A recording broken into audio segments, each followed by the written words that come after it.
Olá, pessoal. Eu comecei esse canal aqui há uns 6 anos atrás, quase 7 anos, falando sobre política. Quer dizer, o meu nicho era a política, eu só falava de política, né?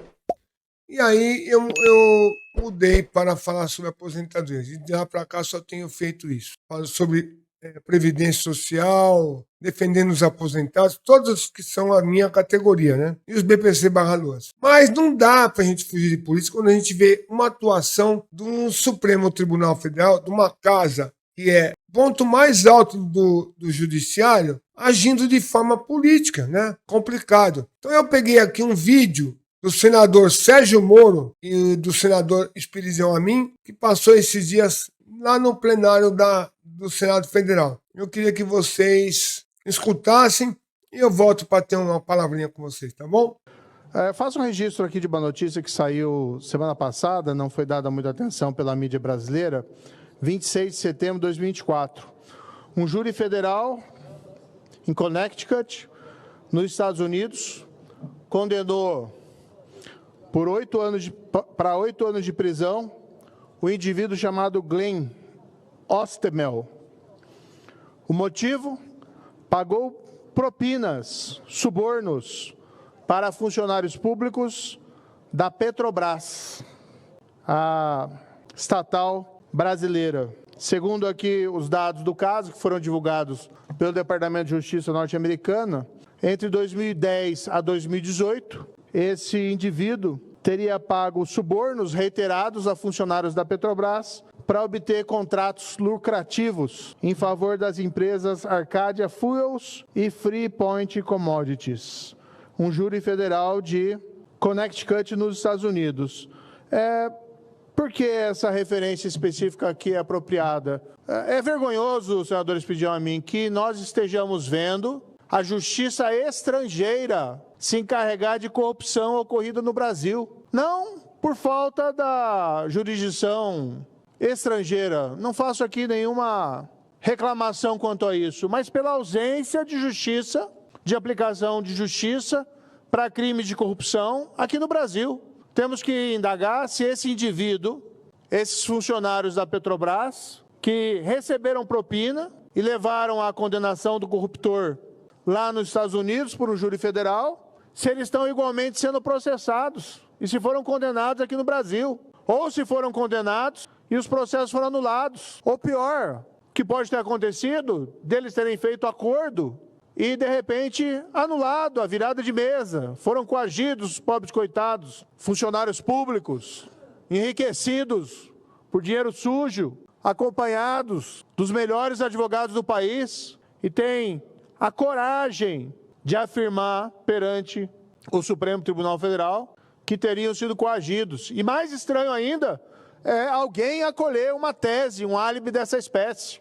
Enfim, o que nós vemos hoje é um quadro de absoluto deserto de prevenção e combate à corrupção no Brasil do governo Lula.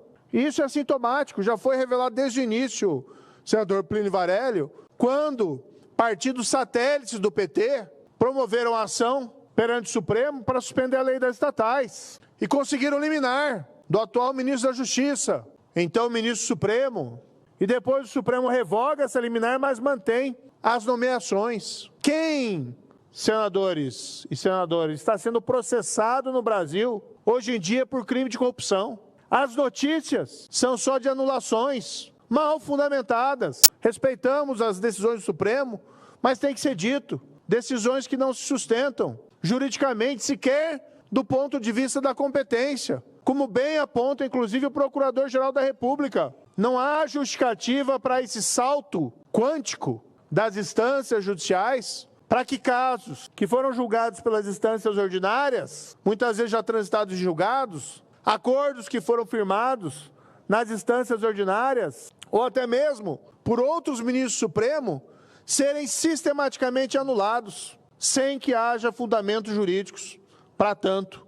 E aí somos submetidos a esse vexame de ver a corrupção praticada no Brasil sendo julgada e combatida não pelas cortes de justiça brasileiras, mas pela justiça norte-americana. Porque lá, pelo menos, a lei se aplica, o rule of law, o império da lei, enquanto que aqui o cenário é completamente terra arrasada. Não só na instância máxima, mas o recado que se manda para as instâncias ordinárias é esse: não vale a pena você investigar, não vale a pena você combater a corrupção, porque não tem segurança jurídica. E porque de um jeito ou de outro, agora ou mais adiante, vão dar um jeito para anular esses processos. Como eu disse, sempre fui alguém, senador Esperidião, que respeitei as instituições. De mim não vem ataques, de mim não vem agressões pessoais. Mas esse quadro desalentador nos leva ao abismo. Roma caiu, e todos sabem disso, o grande Império Romano, não pelas invasões bárbaras. Muito antes, ela havia decaído. Vamos ler Eduardo Gibbon, que trata do declínio do Império Romano, que ele fala de devassidão e corrupção de Roma, dos costumes. Claro, isso tem diversos sentidos, mas quando os governantes passam a governar para si mesmos e não mais para a população, quando passam a esbanjar, a usufruir da luxúria, a esquecer de aplicar a lei, a corromper os costumes e buscar o enriquecimento ilícito sem que encontre freios na lei ou nas cortes de justiça, o declínio está aí chegando. Temo pelo que pode acontecer no Brasil da frente. Não é de terra arrasada, de algo dessa espécie ou de invasões bárbaras, mas as pessoas vão vendo isso, senador. As pessoas vão vendo e vão ficando com a sensação: não vale a pena cumprir a lei, não vale a pena ser honesto. O pai de família não tem condições de chegar na casa dele e dizer para o filho dele que roubar é errado. E onde nós vamos chegar com isso? O senador quer uma parte? Dizer que o quadro realmente é deplorável. Senador Plínio Valério, além de se perceber essa absoluta omissão em matéria de combate à corrupção, muito bem frisado o ocorrido com a lei das estatais. 15 de março do ano passado, uma liminar. E a liminar perdurou por 14 meses. Por 14 meses, até maio deste ano, quando o Supremo derrubou a liminar, mas manteve as nomeações como se elas tivessem, como se uma nomeação para um cargo em comissão tivesse efeitos de estabilidade. Uma lei que foi boa para as nossas estatais e para o Brasil. E a marcha dos acontecimentos é mais preocupante, é para isso que eu pedi a parte. Multas já foram revogadas. Tem multa de 10 bilhões que já foi revogada por decisão monocrática ainda no Supremo, que desmoraliza o combate à corrupção. E não será surpresa se daqui a pouco o dinheiro devolvido por algum agente público seja reentregue ao agente público apenado que confessou, que devolveu o dinheiro e vai recebê-lo de volta, talvez com correção monetária. Enquanto isto, o corruptor deste agente público brasileiro, digamos, este está sendo condenado lá fora. Então, essa posição assimétrica vai nos levar a que condição? Qual será o conceito global, mundial, internacional do nosso país com essa marcha dos acontecimentos que Vossa Excelência, em bom momento, relembra e anota, para que todos nós reflitamos sobre o que está acontecendo e sobre as nossas omissões. Meus cumprimentos pela sua fala, com a autoridade de quem, no dizer da sabedoria do Cacau Menezes, lá em Florianópolis, mudou a linha do Equador, fazendo com que pessoas que nunca responderam por seus atos passassem a responder também no Brasil. Mas eu digo, senador Esperidião, a mim, que infelizmente já é precedente. Houve uma decisão de um juiz de primeira instância anulando um acordo celebrado. Um criminoso confessou pagamento de suborno e pedindo o dinheiro de volta, 25 milhões, e o juiz deferiu. Surreal. É uma decisão surreal, porque alguém confessa um crime, indeniza, paga uma multa e, de repente, a voluntariedade não vale mais nada. O contexto não vale mais nada. Eu não sei onde nós vamos chegar, sinceramente. A justiça acaba, infelizmente, sofrendo, e sei que há magistrados muito probos no Brasil, muito corretos, muito sérios, às vezes até, infelizmente, perseguidos por conta disso. Mas tem uma coisa que para mim é claro: a responsabilidade por esses tempos obscuros e sombrios está no Palácio do Planalto. Uma contaminação da ética e da moral que vem do Palácio do Planalto, a ilustrar pelas iniciativas contra a lei das estatais, a ilustrar pelo discurso contra o combate à corrupção e de vilificação dos agentes da lei e vai gerando um clima, vai gerando um ambiente propício a essa terra de ninguém, a esse vale tudo moral. Agora, que fiquem atentos, porque nós vimos nesse final de semana, de certa maneira, uma resposta à devassidão moral desse governo Lula. No Paraná, 3 prefeituras do PT fez em pequenas cidades de menos de 10 mil habitantes. Não por isso menos relevantes. E temo, infelizmente, por essas cidades. Mas foi uma terra arrasada, merecidamente, de um partido que na prática prega e entrega o Brasil a esse abismo moral. Esperamos que esses tempos sombrios passem e esse também faz parte do nosso papel aqui nesse Senado Federal. Como vocês viram aí, o senador Moro falou as verdades, não falou mentira nenhuma. Quer dizer, nós temos hoje um judiciário tão omisso, tão parcial, não é? Tinha que ser imparcial, mas não é.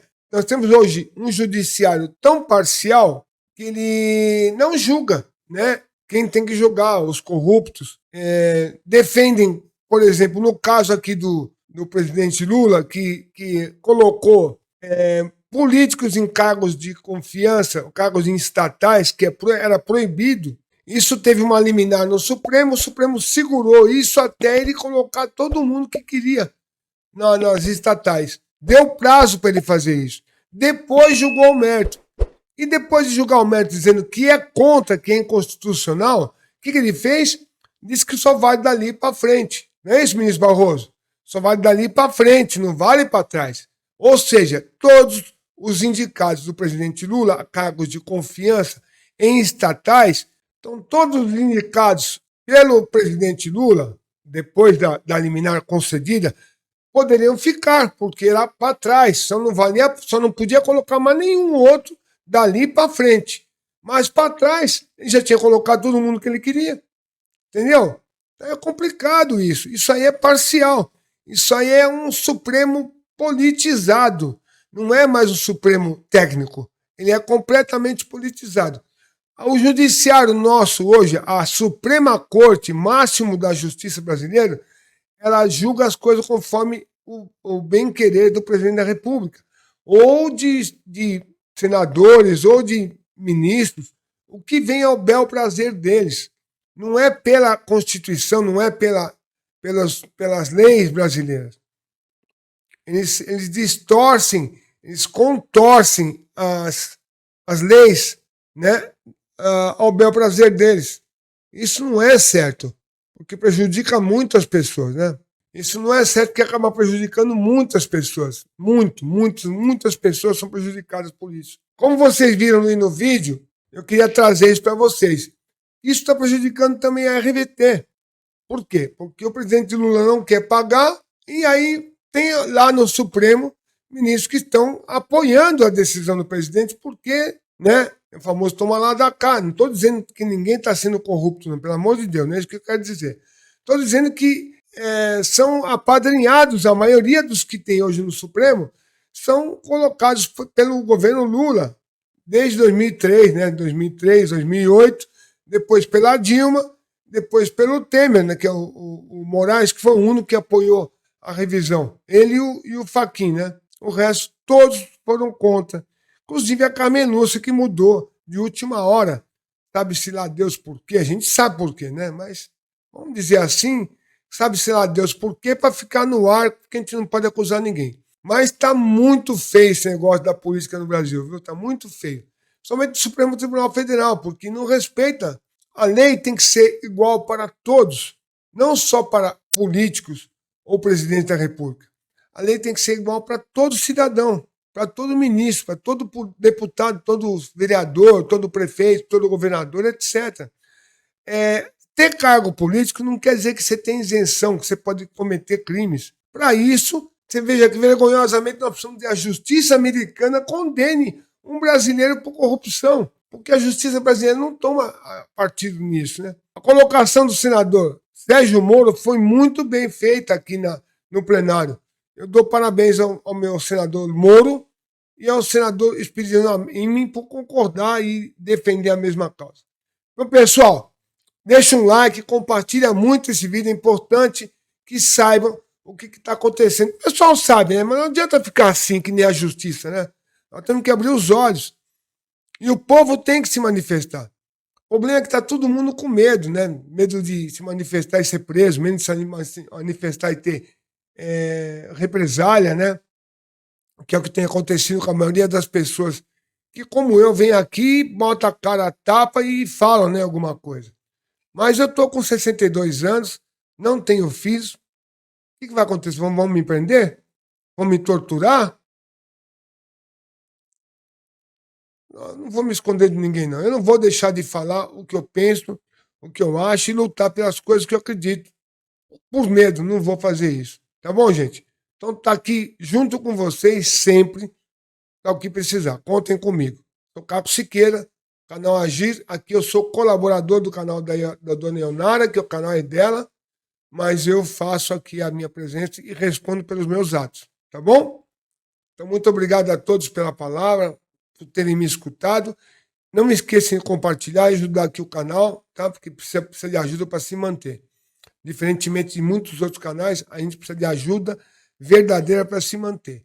Tá? Não precisamos de doação, precisamos de ajuda. É só assistir os vídeos, passar as propagandas e compartilhar, para que a gente tenha mais inscritos, seja divulgado para mais pessoas o que a gente faz. Beleza? Muito obrigado mais uma vez, fiquem com Deus. Uma ótima terça-feira, a gente se vê no próximo vídeo.